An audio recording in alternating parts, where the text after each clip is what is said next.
Friends, ನಮ್ಮನ್ನ cooking ಚಾನಲ್ಗೆ ಸ್ವಾಗತ. ಇವತ್ತು ಚಿಕನ್ 65 ಹೇಗೆ ಮಾಡೋದಂತ ನೋಡೋಣ.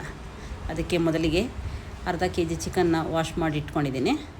ಅದಕ್ಕೆ 2 ಟೇಬಲ್ ಸ್ಪೂನ್ ಕಾರ್ನ್ಫ್ಲೋರ್ ಹಾಕಿದ್ದೀನಿ, 1 ಟೇಬಲ್ ಸ್ಪೂನ್ ಚಿಲ್ಲಿ ಪುಡಿ,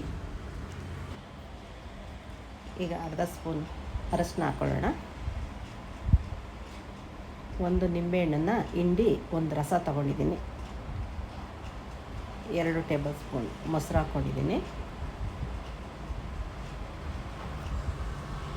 ಮೊಸರು ಹಾಕಿದ್ರೆ ಚಿಕನ್ ಸಾಫ್ಟಾಗಿ ಚೆನ್ನಾಗಿ ಬರುತ್ತೆ ಅಂತ. ಆಮೇಲೆ 1 ಟೇಬಲ್ ಸ್ಪೂನ್ ಗರಂ ಮಸಾಲ ಹಾಕಿದ್ದೀನಿ, ಅರ್ಧ ಟೇಬಲ್ ಸ್ಪೂನ್ ಜೀರಾ ಪೌಡ್ರ್ ಹಾಕಿದ್ದೀನಿ, 1 ಟೇಬಲ್ ಸ್ಪೂನ್ ಚಿಕನ್ ಮಸಾಲ ಹಾಕಿದ್ದೀನಿ. ಇವಾಗ 1 ಸ್ಪೂನು ಉಪ್ಪು ಹಾಕ್ಕೊಂಡಿದ್ದೀನಿ.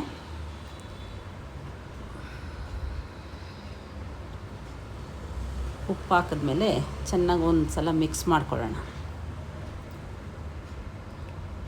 ಕೈಯಲ್ಲಿ ಚೆನ್ನಾಗಿ ಮಿಕ್ಸ್ ಮಾಡಬೇಕು. ಆ ಮಸಾಲೆ ಎಲ್ಲ ಚಿಕನ್ಗೆ ಚೆನ್ನಾಗಿ ಹಿಡಿದ್ಮೇಲೆ ಸ್ವಲ್ಪ ಕಸ್ತೂರಿ ಮೆಥಿ ಹಾಕ್ತಾಯಿದ್ದೀನಿ.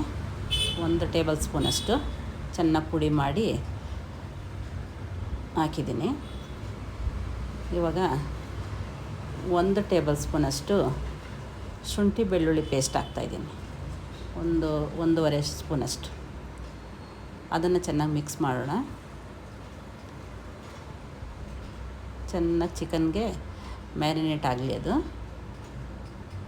ಚೆನ್ನಾಗಿ ಮಿಕ್ಸ್ ಮಾಡಿ ಒಂದು ಹಾಫ್ ಆನ್ ಅವರ್ ಫ್ರಿಡ್ಜಲ್ಲಿಡೋಣ. ಚೆನ್ನಾಗಿ ಚಿಕನ್ ನೆನಿಬೇಕು. ಫ್ರಿಡ್ಜಲ್ಲಿಟ್ಟು ಹಾಫ್ ಆನ್ ಅವರ್ ಆಗಿದೆ. ಇವಾಗ ತುಂಬ ರೆಡ್ ಕಲರ್ ಬಂದಿದೆ ನೋಡಿ. ಈ ಕಲರ್ ಬರಬೇಕು. ಈಗ ಆಯಿಲಲ್ಲಿ ಫ್ರೈ ಮಾಡೋಣ. ನೋಡಿ ಚಿಕನ್ 65 ಹೇಗೆ ಬಂತು, ಜ್ಯೂಸಿಯಾಗಿ ತುಂಬ ಚೆನ್ನಾಗಿ ಕಾಣಿಸ್ತಾ ಇದೆ ನೋಡಿ, ರೆಡ್ ಕಲರಾಗಿ. ನೋಡಿ ಈ ಥರ ಬಂದಿದೆ, ತುಂಬ ಕ್ರಿಸ್ಪಿಯಾಗಿ ಬಂದಿದೆ ನೋಡಿ. ಇವಾಗ ನಿಮಗೆ ಈ ವಿಡಿಯೋ ಇಷ್ಟ ಆದಲ್ಲಿ ಲೈಕ್ ಮಾಡಿ, ಶೇರ್ ಮಾಡಿ, ಕಮೆಂಟ್ ಮಾಡಿ. ಸಬ್ಸ್ಕ್ರೈಬ್ ಆಗೋದು ಮಾತ್ರ ಮರಿಬೇಡಿ. ಪ್ಲೀಸ್ ಸಬ್ಸ್ಕ್ರೈಬ್ ಆಗಿ. Thank you so much.